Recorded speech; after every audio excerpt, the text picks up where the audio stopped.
Welcome to Backcountry Skiing Canada and Whitewater Ski Resort's Avalanche Conditions Report for March 25th, 2016. We've had 17 centimeters in the last 24 hours and sun's coming out now. We're setting up for another great ski day. We've had some pretty interesting avalanche results over the last few weeks. The cornices have been growing huge all over the region. There's been lots of reports of natural and skier released cornice features. So as a reminder, we want people to give cornices a very wide berth. We've done some avalanche control recently on a few of our backcountry areas around the ski area where the cornices were starting to crack open, and the boot packs going along the edge of on the other side of the crack is a very, very dangerous situation. So we've done some explosive control to mitigate the hazard, A, from the cornice falling if somebody on top, and B, from people being down below. But there's still a lot of very large cornices in our area. So as the weather warms up and the sun comes out and heats these up, the roots of those cornices will weaken. So do give the cornices a very wide berth as you're traveling and as the temperatures we're getting into these springtime cycles. One of the cornices that we took care of in particular is a zone called the Bat Cave, and we did that last Friday. So the team started early in the morning, 5:30 in the morning, to get out ahead of the public and make sure nobody is in the area.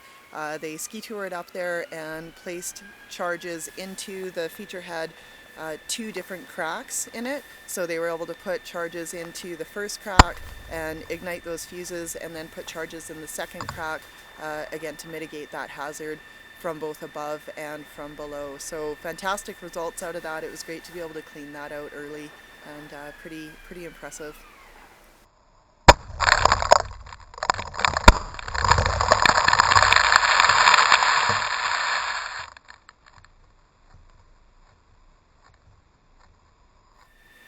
So yesterday morning we had 13 centimeters overnight with pretty moderate southwest winds all night. The winds switched around in the morning around 9 o'clock to more northerly northwest winds, which will scour. The southwest winds will load a lot of our start zones, and then the northerly winds can load upslope and also cross-load the features. So at the end of the day yesterday, there was a few folks out doing a bit of slope testing, and we had a few different sort of skier triggered, some ski cut, some ski accidental. So most of what was running was the storm snow running on the March 21st. There's a thin crust, melt freeze crust, and most of it just light, loose snow. But it was having wide propagations and running fairly fast. So if you were in the wrong place in the train, it certainly could pick you up and push you over or push you into a train trap. So be aware of that kind of hazard. Sun is supposed to come out today and warm things up, so that will help destabilize the snowpack a little as well. So a few things to watch out for.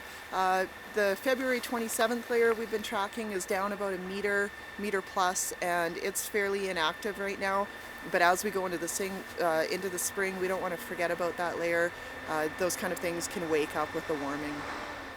Avalanche Canada's hazard rating is moderate for the Kootenay boundary for our region. Locally, with the reactivity we were seeing yesterday and with the skier triggered accidentals, we're talking about our hazard being more considerable as we're going into the weekend. We have a bit more snow forecast later in the weekend, so that'll add a bit more load.